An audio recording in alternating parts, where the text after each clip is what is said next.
We are Onyx Imaging. We are the highest rated and most reviewed printer service center in Oklahoma. Hey there YouTubers, it's your girl Brett over here at Onyx. Today I'm going to show you how to replace a drum and a Brother L2305. So first thing you want to do is go ahead and open the door here and pull this guy out. This is going to be your drum unit. You are going to press the green thing right here and pull your toner unit out. Go ahead and get your new drum and put your old toner or possibly new one in there. This machine takes a DR630, so you're going to go ahead and stick that back in there. Once it clicks, you know it's in there. Go ahead and leave the cover open. Press the OK button and hold it down. And then you'll see drum unit. You hit OK, and then you can hit up to reset or down to exit. So go ahead and hit the up button. It says it has accepted, so now it should reset my drum.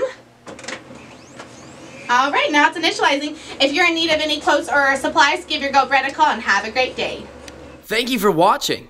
If you're interested in how you can receive free labor on all of your service calls, as well as how to qualify for free printer upgrades, contact us today.